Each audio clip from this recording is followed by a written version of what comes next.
right, welcome everybody. I guess we're live. Wow, we're gonna do an early special release of this week's movie, Snatch. So we get to hear all about that movie, and you guys will get to hear it Monday night, not Friday. So that's kind of cool. I'll still put together an edit for Friday. Yeah, that'll be nice. We'll get a nice cleaned up version. But you can see the raw, how the sausage is made, so they say. All right. So I'm just gonna do a little quick research. Pull up. What movie were we watching? Snatch.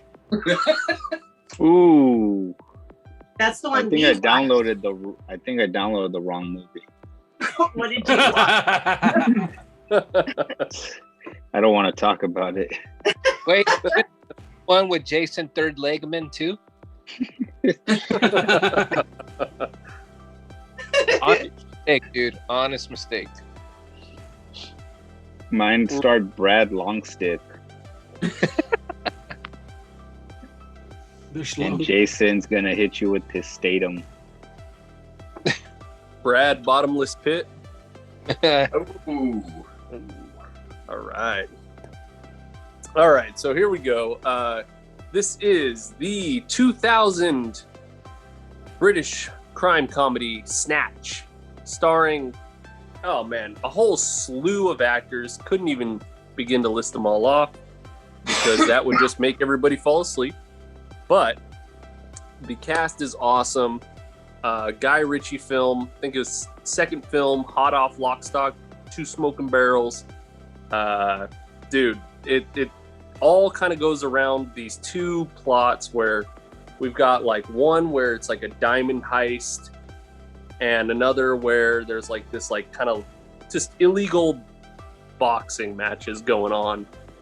And we see Jason Statham kind of get wrapped up in a world of crime that maybe he's not quite cut out to be in. But it's crazy how these 2 plots intertwine. There's going to be lots of spoilers ahead, so if you haven't seen the movie, you should definitely go check it out. This has got to be one of my all-time favorites. I guess we'll just get right into the questions, if that sounds good with everybody. Man, so I keep getting stuck with these animal violence movies. And it might be partially my doing, but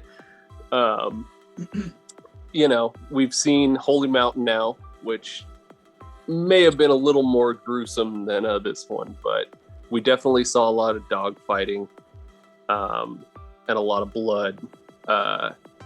So Josh, I just wanted to ask you, what did you think about the parallels with the dogs and the hair, and then the dogs in the rest of the movie with the violence? How did that hit you? Well, I mean, you can see the parallels between the two. I just find it interesting that in the case of the coursing, it's the hair that gets away. But since Tyrone is the hair when it comes to the dogs, Bricktop's 2 dogs, that fat hair does not get away. Yeah, probably. Oh, definitely. He was not quick when you needed to be. Oh man. Yes. Jose, dude, the main villain, he kind of gets off easy, dude. He gets kind of just shot, and that's the end of him. I feel like he was a very sinister dude. He was poking and prodding and doing a lot of pretty messed up stuff. What did you think of his eventual demise? I like that whole setup. It was a little, I kind of saw it coming, especially because of the style in which the movie was finally edited. Had you not seen this, Jose? What's up? Had you not seen this one? To be honest with you, I made a couple attempts early, like years ago, when Isaac and Lego were first telling me about it, and we had another friend named Alderay kept telling me to watch it, and I actually went out and bought the movie. But I don't know, for some reason, for the first like 10 minutes, I was falling asleep every time. I wasn't ready. I wasn't ready to appreciate it, and so, but this time around, yeah, the way that the movie's edited, whenever something major happens, and then they cut away to kind of show some another part of the story. For example, when the guy tosses the milkshake out the window, you hear the car crash, and then they cut around to those whole scenes. So when the guy went to go knock on the window, it's like, give me the effing gun. And it started rolling down, and then it zoomed over to them, and then you hear the gunshot, and then it freezes. I'm like, oh snap, they set something up. I don't know. I think they just kind of wanted it done quickly. They didn't want to kidnap him or torture him, because then that would have led to an investigation. They would have needed to have been constantly on the move. So one quick in and out, and then they ditched the campsite and went on to not be found. It seems like he got off a little easy, but he's dead. And God, what's Brad Pitt's character's name? Mickey. Mickey. Mickey. Mickey. Mickey the Pikey. Mickey the Pikey. I think he gets his revenge. So that was, I knew things weren't gonna stay like that. I knew you can't just kill a dude's mom and then expect him to just do your bidding. So I kind of saw that coming, but I definitely enjoyed it. And I liked the fact that he got so taken, by surprise and just got blasted in his face. So, I can't imagine a shotgun to the face would be a pleasant Easy way out. It was well deserved. Deserved. But that whole sequence was fabulous, man. I freaking loved it. And I love that he got his revenge. Definitely. Couldn't agree more. I don't think it was quite a cop out. I mean, he definitely got his, and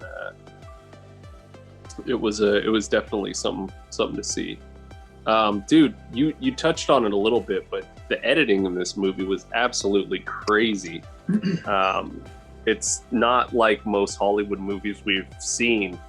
And Nate, I just kind of wanted to ask you a little bit about what you thought of the editing in the fights, because we had such a nice time talking about the Ong Bak fights and the choreography and how those were set up so cool, and those were awesome. I mean, those were like hardcore, real stunts, awesome dudes like throwing it down. This movie probably relied a little bit more heavily on editing to make the stunts kind of, play. I think this is one of the earlier ones where I'm not sure how close this came out to Taken. But I think when Taken came out, they started doing this like jerky. Taken was after this. Was it after this? So yeah, there goes a influence coming from this movie, because they developed a new style, and it might have been this movie or somewhere around this time. I didn't really, I haven't really mapped it out, but where they just show a whole bunch of just fast cuts of the fighting, so where the cuts make the fighting look like it's happening fast, where it might not even be happening fast. It's just like that herky jerky editing. And then it goes out of control, I think, in Taken, where it actually shows him run up and climb over a fence, and him climbing over a fence. They actually show 6 different angles of him running up and climbing over a fence to make it seem like it's quick and fast, and like Liam Neeson's a really quick fence climber, whereas he might have been stumbling over it. So it's the beginning of a style, and I think it works visually, but I don't know if it communicates honestly, what's going on with things. Right on. Cool. I like that. So it kind of helps tell the story, but it might not be as reality. Well, it's one of those. We talked about last week with the Campbell thing. Yes. Talking about how different mediums have different ways that you can manipulate through your art, on which right. And that's just one of the things that they can use with film to be able to manipulate things. You can exaggerate angles and ipsos facto or whatever you were saying last time. Contrapposto. There you go. Contrapposto. Yeah. This is a action movie contrapposto. I love it. Right on. Liz. Yeah. Storytelling. What is going on here with the two plots and how they weave it all together? Did that play for you, or was it a little jerky, kind of like the editing? No, it was easy to follow. They're introducing all the main characters at the beginning, so you kind of know what this person's doing, and it helped that he narrated who these people were and what they were all about, so that when the actual action came about, you kind of knew where some of these guys were coming from and what they were doing. And it wasn't that it wasn't linear. It was pretty linear. You know, this isn't Pulp Fiction where you're all over the place. So that one confused me more than this did. But I liked it. It's a good story. I like watching it over and over again. And it would be fun to see if they would do maybe a sequel to it where you find out where Mickey goes and what they do with the diamond and the money from that. And, well, we know what they do with the diamond. They sell it to Doug the Head, who gives it to Avi. no, I know, but what they do with the money, what do those guys do? You know? Yeah. Yeah. So. I'd be down to see that. I think that might be pretty fun. I'd see that before I saw the new Aladdin remake. You know. I agree. Isaac, what makes this movie so damn funny? I mean, there's comedy gold throughout. What was the punchline? How did it work? I don't know, man. It's got to be with the writing and the directing and the delivery from all the actors.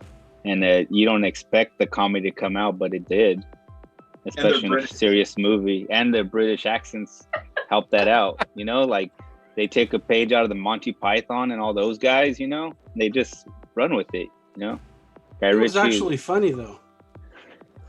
Monty Python's hilarious, man.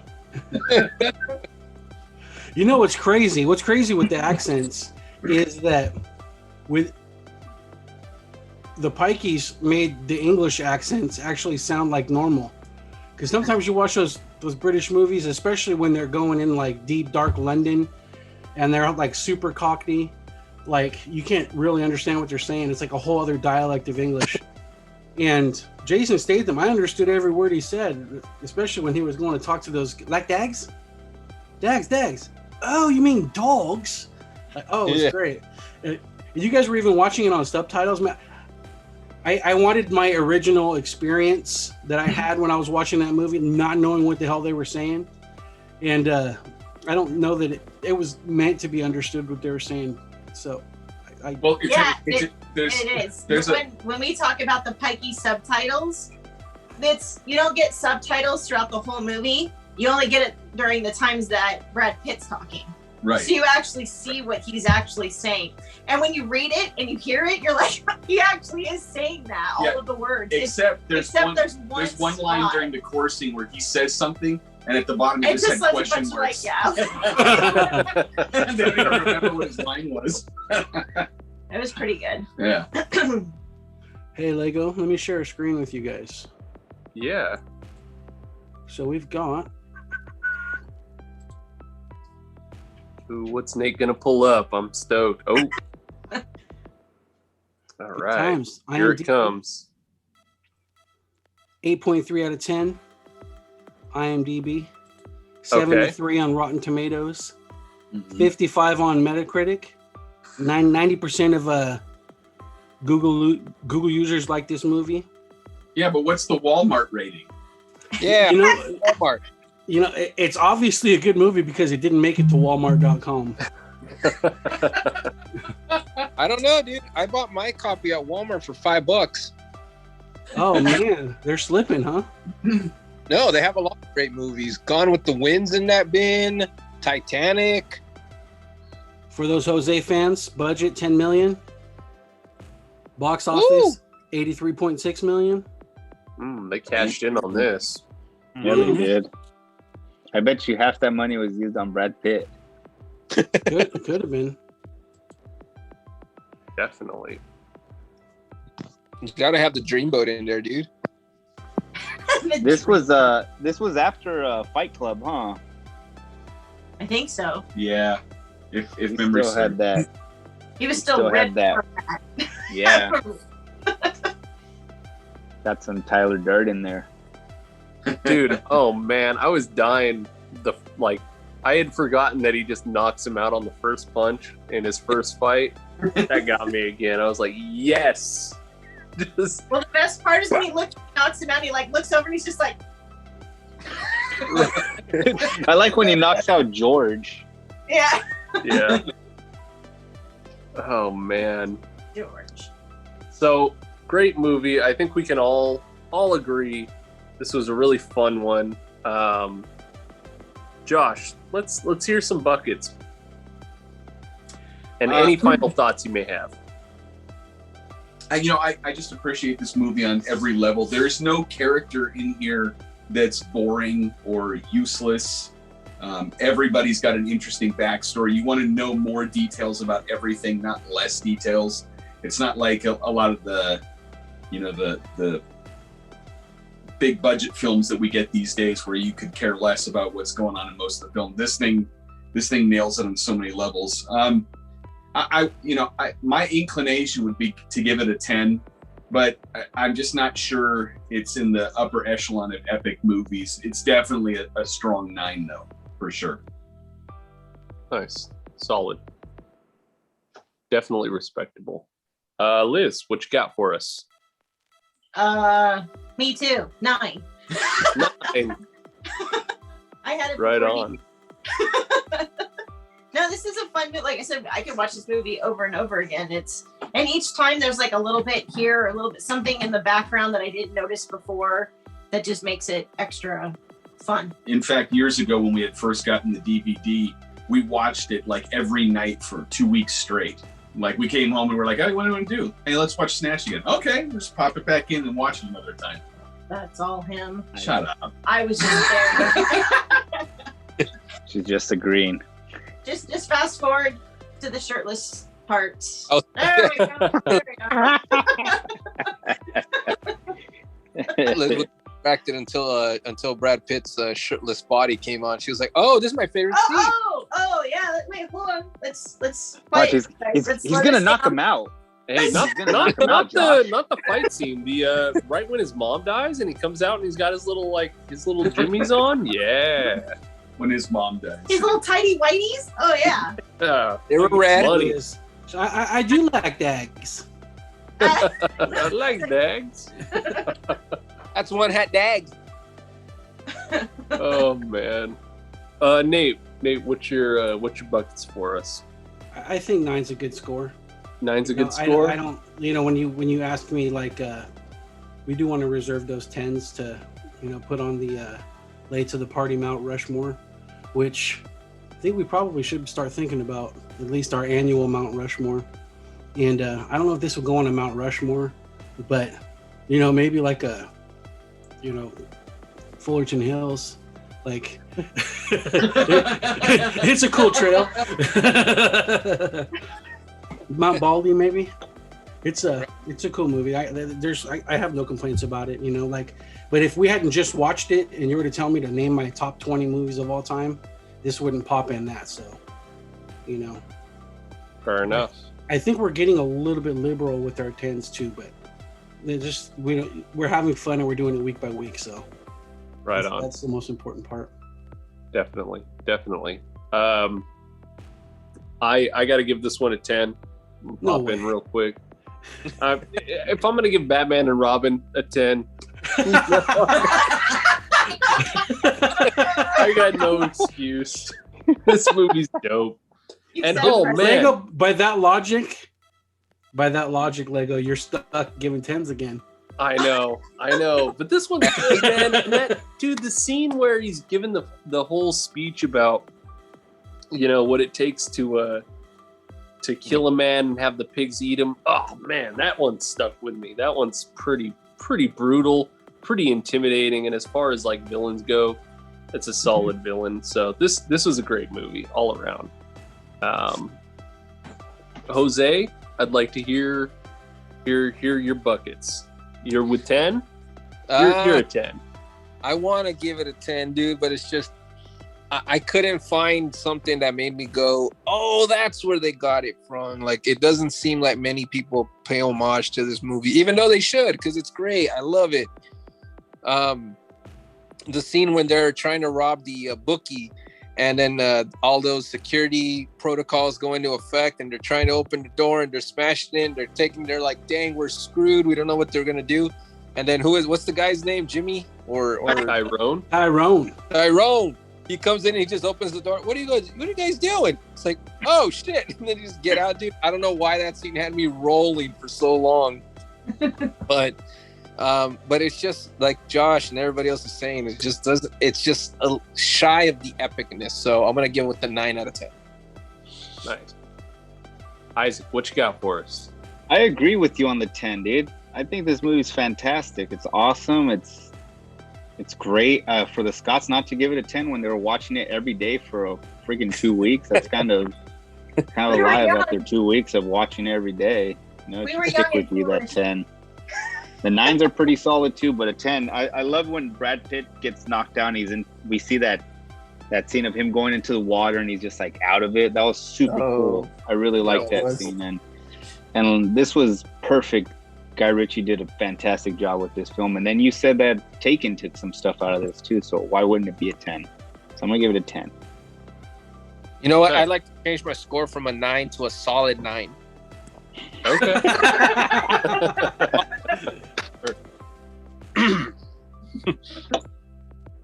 Jose's feeling hard 9. That's cool. It's a good movie, man. It's solid. If you're a fan of action, if you like crime, kind of maybe a little thrilling, little suspenseful, it's a great film. And I feel like it kind of really solidified Jason Statham in the movie game. So I don't know. I would recommend Snatch. This is the first movie I remember seeing him in. I don't remember seeing Statham in anything before this. You know what he did before this? He was a high dive guy. You ever want to go down the rabbit hole? Look at Jason Statham doing like freaking synchronized, I don't know what they call it, just high dive tumbles and all that kind of stuff off the high dive. It was crazy. Wild. He's quite an athlete, yeah. Nice. That's pretty cool. I didn't know that. Yeah, check it out. Definitely. Well, until then, guys, we're going to keep this live stream going. But until next week, I will be passing the reins off to Isaac? Jose? I got it. Isaac. I got Isaac. Haha. First best guess. Yeah. Throw my 6 picks on the wheel right now or later, whatever you guys want. We could do it now. I mean, You're right in.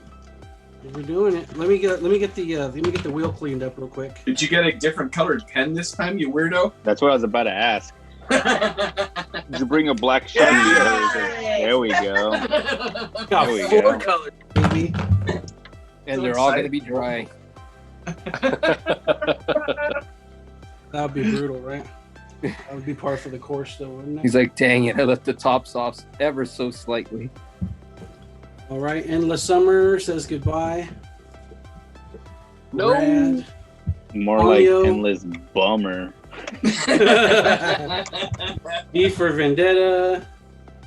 You should just leave that one on there. Yeah, you should. No. Princess It needs to be Monaco. nominated by John, otherwise it's not going to work. That's right. Paprika. CB4. Get a little spice in your life. Hey, so why was the movie called Snatch? Because the diamond was Snatch and snatched. grab. Yeah. Come on, man. Get Oh. He's like, I didn't see any vaginas in the whole movie. There was There was probably one woman in the whole thing. no. You No, they forgot were that at the- they had twin yeah. daughters. Yeah, the twin daughters, and then when they Oh, were that's at true. the, what do you call it? The bookies. When we learned about what's his name, how he got his name, Vinnie Jones's character. He's a belly dancer. Yeah, Oh yeah. He thinks Tommy's named after a gun, but No. He's talking about Bullet Tooth Tony when he gets There shot we in go. the titty bar. yeah. That's I why like he likes when that. He likes that Madonna track because of that Lucky Star, because it was playing when he Yeah. got shot. I love the way he grabs that guy's head in the car and he's just like dragging him along. He's like, it's so good. Everything about this movie was good. Yeah. Finding out everybody's name. There's one part that I didn't understand, and maybe one of you guys can explain it to me. But after they get into the accident that kills Rosebud and Boris the Blade gets out of the trunk, the cars are surrounded by a bunch of Indian women who are just like staring in, and I'm like, what's going on right here? They're like in a warehouse district. Yeah, So, it was a like, factory. They're like a escaped factory. slaves or something. No, I mean, they're what just working in the factories. it doesn't. It seemed really like disjointed. I'm like, what are they all doing there right now? We're not British. We don't get it. I guess. Yeah, they were working. I'm ready. All right, you ready? Let's do it. Number 1 will be Evolution. Oh, nice one. Oh, Can't Lego vote on said- this one. Oh, I can't. No, you don't get to veto. You don't get to do that. Like, damn it. Number two, City Slickers. Yay!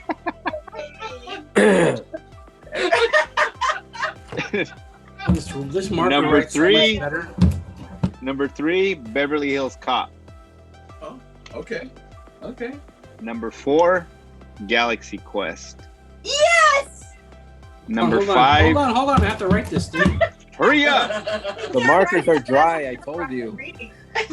He's licking the No. marker and writing it down.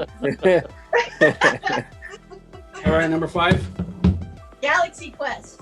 I got Galaxy Number Quest. 5 was Galaxy Quest. Number 4 was Galaxy Quest. Number 4, oh, okay. Number 5, Fargo.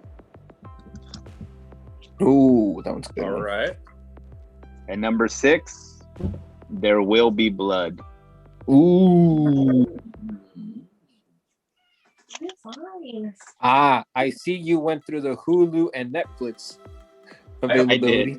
I was gonna say, I did. that's like the olden days. That's how we used to do it back in the day. I did. I don't want to go looking for movies. Oh, it's good. Save us some drama. How many of these movies have you not seen, Jose? Galaxy Quest. What? I Yeah, haven't I seen know. Galaxy Quest either. That's why I picked Oh, damn! I hope we get that one. Have you guys seen Spaceballs? it. I've seen Spaceballs. Yeah. I just, if you haven't seen Galaxy Quest, I gotta imagine you must have dodged Spaceballs too. No, One Star Wars Spaceballs and Star Trek. was Star Wars, yeah. Wait, the Evolution and the City Slickers. And Beverly Hills Cop. I haven't seen Beverly Hills Cop. So almost your whole list. So what have you seen? Fargo? That should be what you ask. Just Fargo? I've Have you seen seen Fargo There Will and Be I've Blood? seen There Will Be Blood. Yeah. But I would not mind watching it again. That shit is good. I know that one's good. That's why I picked it. I was like, I want to rewatch. That's this Daniel movie, but Day-Lewis, I right? want to do it as a. I want to do it as a work project. Yes. I drink your milkshake. I do that to Lucas all the time. He just looks at me. No! Are you gonna beat me in the head with the? So good. He's such a great villain in that movie. All right.